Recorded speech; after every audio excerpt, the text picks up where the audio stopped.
আসসালামু আলাইকুম। সম্পূর্ণ নতুন একটি যাত্রার জন্য প্রস্তুত হয়ে গেছি এবং চলে এসেছি খুলনাতে। আজ যাত্রা হবে সীমান্তবর্তী বেনাপোলের উদ্দেশ্যে বেতনা কমিউটার ট্রেনে। আশা রাখছি এই ভিডিওটি আপনাদের অনেকেরই কাজে লাগবে যারা আসলে ভবিষ্যতে ভারত ভ্রমণে যেতে চান। আমি আজকে চেষ্টা করব যদি সময় পাই আপনাদের বেনাপোল স্থলবন্দর যে বর্ডার রয়েছে বা সীমানাটি দেখিয়ে আনার।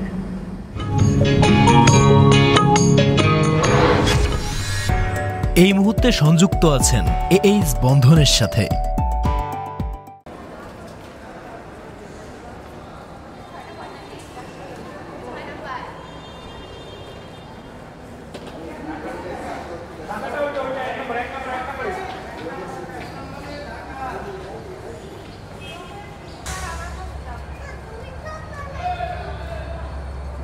নির্ধারিত সময় সকাল 6টা বেজেই খুলনা স্টেশন থেকে ছেড়ে দিল ঢাকার উদ্দেশ্যে আন্তনগর জাহানাবাদ এক্সপ্রেস।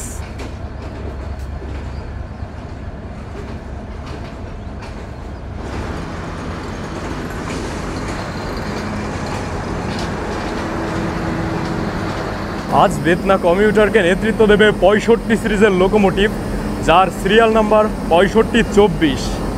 আসলে 65 সিরিজের লোকোমোটিভ কিন্তু আমাদের যে আন্তনগর ট্রেন রয়েছে অনেক আন্তনগর ট্রেনকেও পরিষেবা দিয়ে আসে। তো সেক্ষেত্রে বলা চলে আজকের যাত্রায় আমরা দুর্দান্ত গতি উপভোগ করতে পারবো বেতনা থেকে।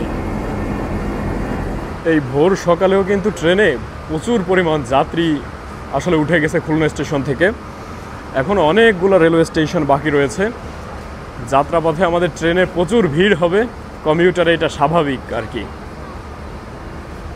এইটা হচ্ছে বেতনা কমিউটারের যে আসন রয়েছে সে আসন ব্যবস্থা আর কি। এক পাশে 2 জন এবং অপর প্রান্তে 3 জন বসার সুব্যবস্থা রয়েছে কমিউটার পরিষেবা হিসেবে। সিটগুলো মানানসই।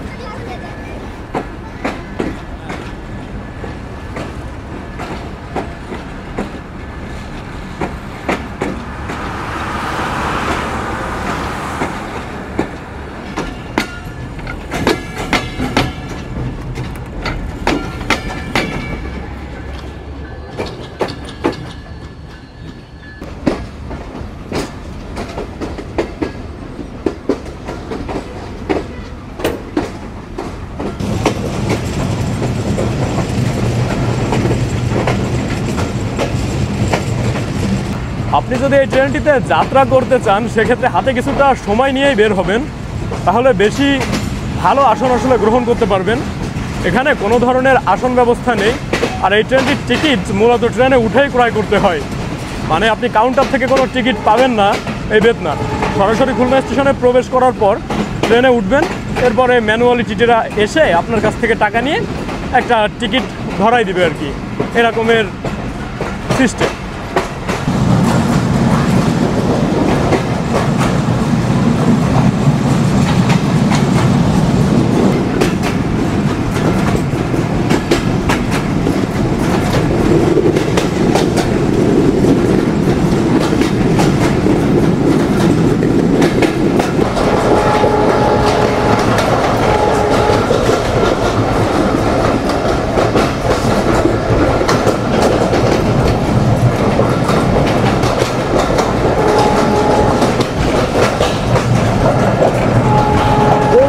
বাজার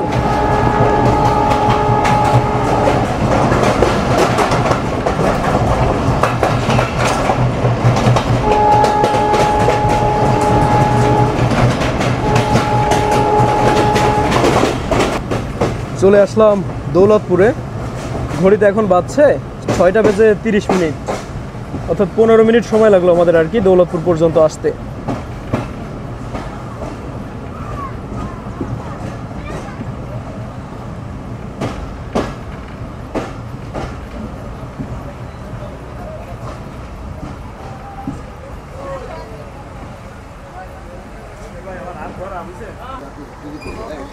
ট্রেন থামতে দেরি আছে, কিন্তু যাত্রীদের আসলে উঠতে দেরি নেই।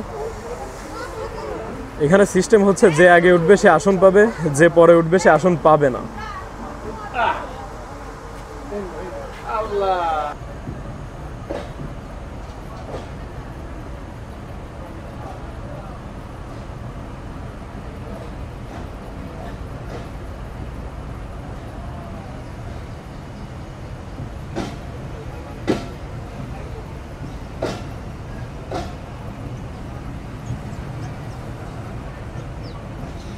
আপনি এই ভ্যাকুয়াম ব্রেকে যাত্রা করলে কিন্তু অনেকটা পুরোনো দিনের ফিল পাবেন। বিশেষ করে ঝাঁকুনি নাচতে নাচতে যাচ্ছি কিন্তু আমরা সেই পুরোনো ভ্যাকুয়াম ব্রেকে, বেশ মজা।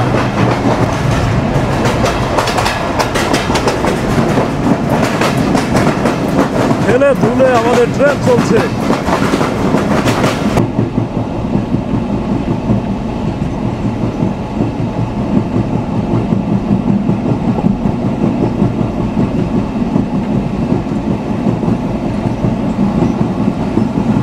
ট্রেন পার করছে ফুলতলা স্টেশন।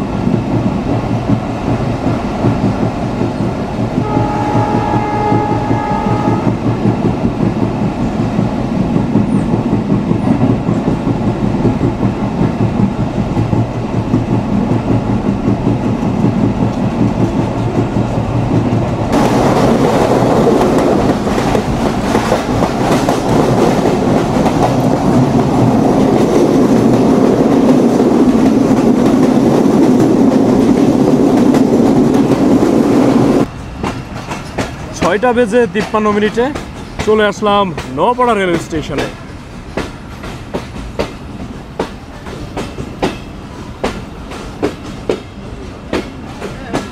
নোয়াপাড়াতে কিন্তু বেশ যাত্রী দেখতে পাচ্ছি।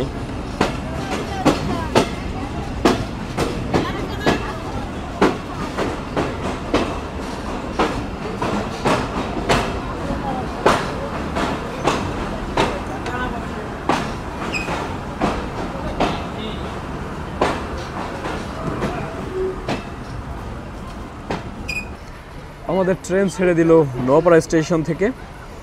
আর খুলনা রেলওয়ে স্টেশন থেকে নোয়াপাড়া রেলওয়ে স্টেশনের দূরত্ব রেলপথে 30 কিলোমিটার।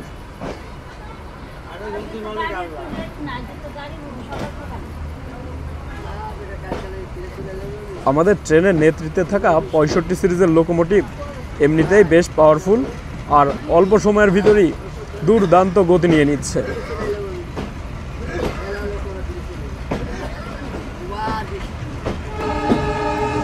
নোয়াপাড়াতে কিন্তু এখনো সেই পুরোনো দিনের সিগন্যাল অর্থাৎ সিমাফোর সিগন্যাল দেখা যায়।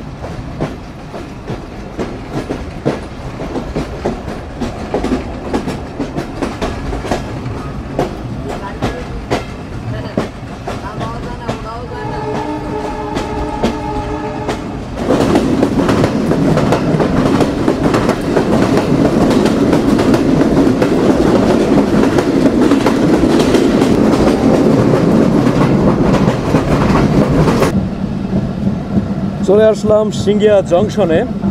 ঘড়িতে এখন বাজছে সকাল 7টা বেজে 9 মিনিট। তবে আমাদের ট্রেন লুপ লাইনে প্রবেশ করলো না, ট্রেন ডিরেক্ট মেইন লাইন দিয়েই প্রবেশ করলো। অর্থাৎ ট্রেনের কোনো যাত্রী আসলে প্ল্যাটফর্মের সুবিধা এ যাত্রায় পাচ্ছে না।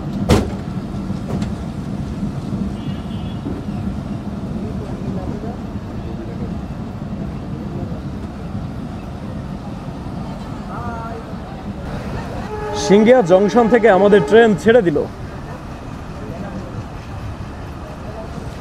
এখানে শুনতে পেলাম আজ নাকি লুপ লাইনের সমস্যা আর কি, যার ফলে ট্রেন মেইন লাইনে প্রবেশ করেছে।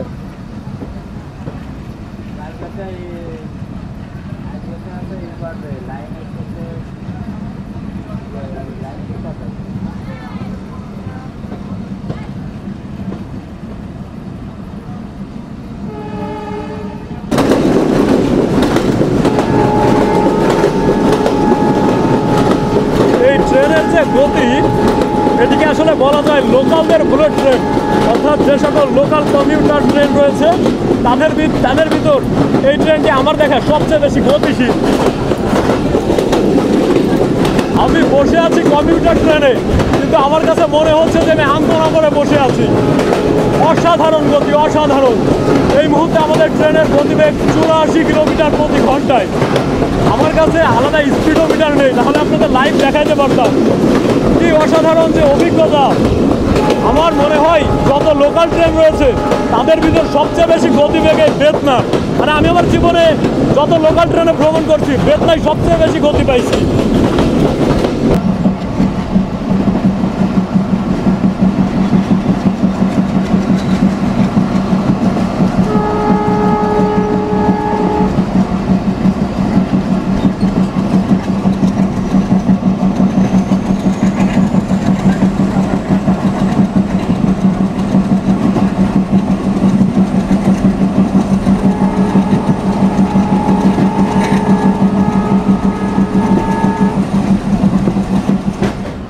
চলে আসলাম যশোর জংশনে।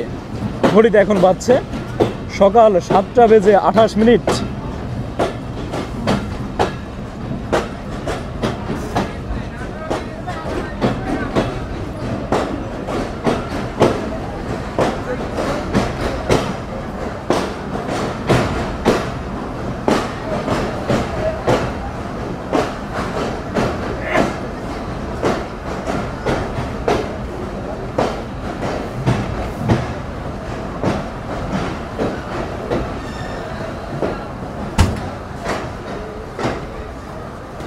আমাদের ট্রেন থেকে কিন্তু যশোরে অনেক যাত্রী নেমে গেছে, আর ঠিক সেই সংখ্যক যাত্রী বা তার থেকেও বেশি কিছু যাত্রী ট্রেনে উঠে গেছে।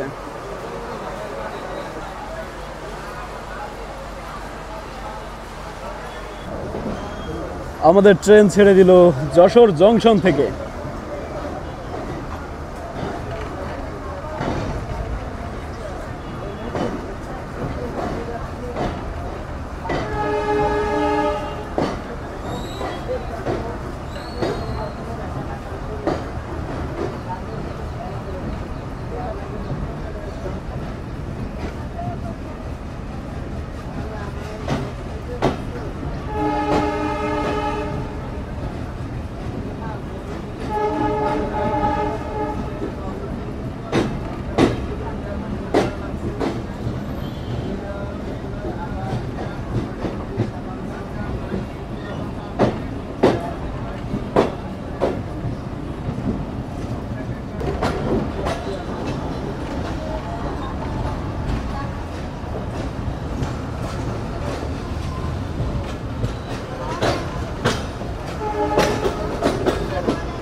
এই যে এখান থেকে আমরা ভাগ হয়ে গেলাম আর কি। আমার সামনে যে লাইনটি দেখতে পাচ্ছেন এইটা চলে গেল হচ্ছে ঈশ্বরদীর দিকে, আর আমরা সামান্য একটু বাঁ দিকে বাঁক নিয়ে আমরা চলছি বেনাপোলের উদ্দেশ্যে।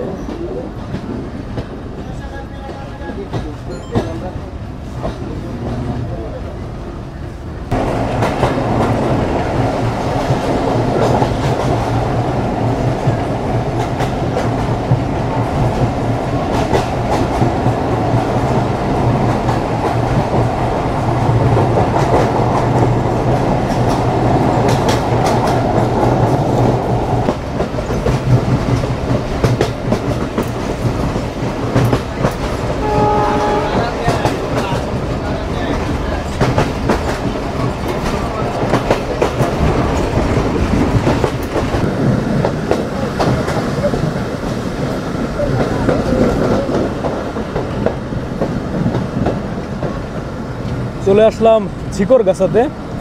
ঘড়িতে এখন সময় সকাল 7:47।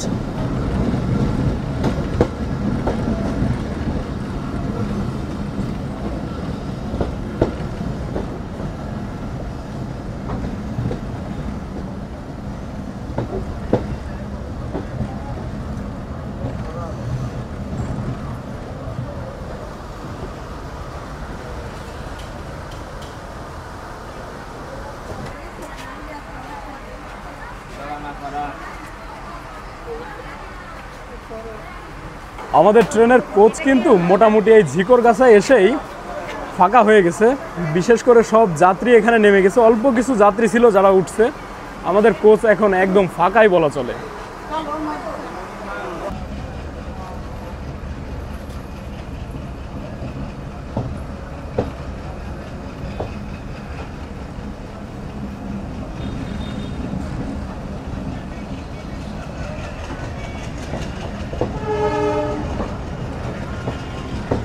আমার অত্যন্ত পছন্দ এই 65 সিরিজের লোকোমোটিভের হর্ন।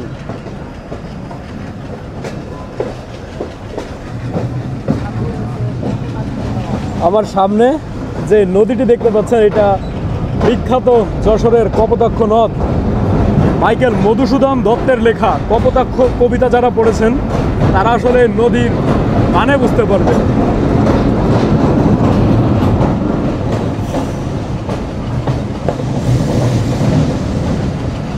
আমরা এখন গদখালিতে। সামনে এই যেগুলো দেখতে পাচ্ছেন এইগুলোর ভিতর সব হচ্ছে ফুল গাছ। গদখালি তো বাংলাদেশের ভিতর ফুলের জন্য খুবই বিখ্যাত, ফুলের রাজ্য বলা হয় গদখালিকে।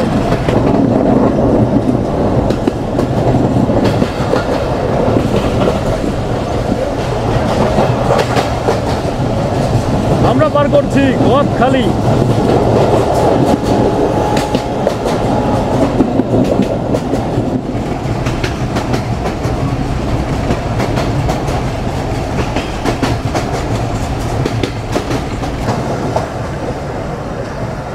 চলে আসলাম নাবারণে। ঘড়িতে এখন সময় সকাল 8:04।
স্বাগতম বেনাপোল থেকে।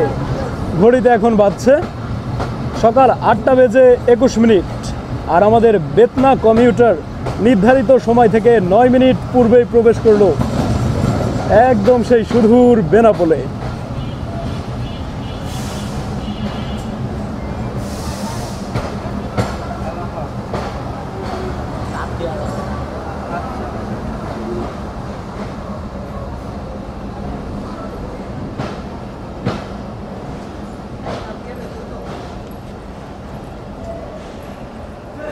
আমি আমার লাইফে ফার্স্ট টাইম এই মনে হয় প্রথম কোনো কমিউটার ট্রেনে নির্ধারিত সময়ের পূর্বে প্রবেশ করলাম আর কি। মানে আমি আমার জীবনে বহু কমিউটার ট্রেন, আন্তনগর ট্রেনে প্রবেশ করেছি, যেখানে আমাদের সর্ব আধুনিক আন্তনগর ট্রেনগুলো বিলম্ব করে, আর সেইখানে আমাদের এই লোকাল যে বেতনা কমিউটার নির্ধারিত সময়ের 9 মিনিট পূর্বেই প্রবেশ করেছে।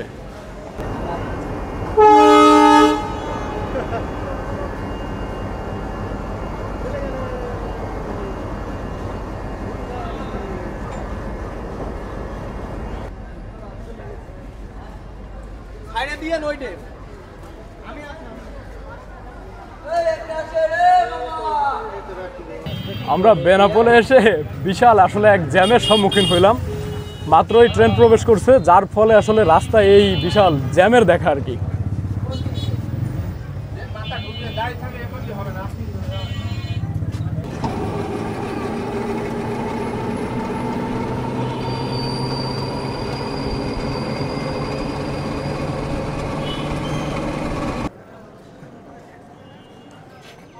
ওই যে দূরে হচ্ছে মূল যে বর্ডারে বাহির হবার পথ, সেইটা বর্তমানে বর্ডার বন্ধ, এখানে ইমিগ্রেশনও বন্ধ।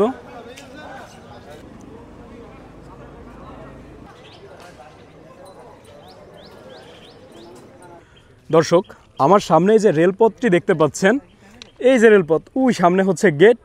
ওই গেট পার হওয়ার পর কিছু দূর গেলেই হচ্ছে ভারত।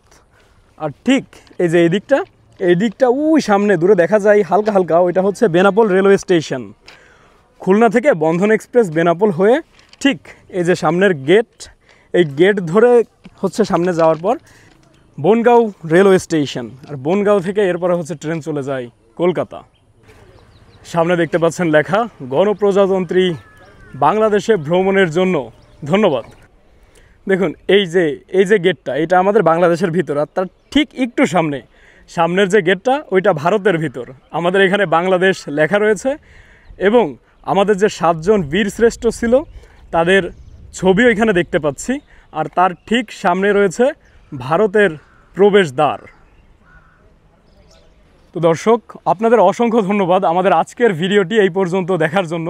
আমি এই যেখানে দাঁড়িয়ে আছি এখান থেকে পেছনে যাইতে গেলে ভিসা এবং পাসপোর্ট লাগবে, যা বর্তমানে আমার কাছে নাই এবং এর পেছনে যাওয়া সম্ভব না। তো আমি আপনাদের দেখালাম একদম স্বল্প খরচে আপনারা কিভাবে ভারত ভ্রমণে যেতে পারেন। ভিসার যে জটিলতা রয়েছে সেটি শিথিল হলেই আমি আপনাদের ভারত ভ্রমণে নিয়ে যাব। সবাই ভালো থাকবেন, সুস্থ থাকবেন। আজকের ভিডিও এখানেই শেষ করছি।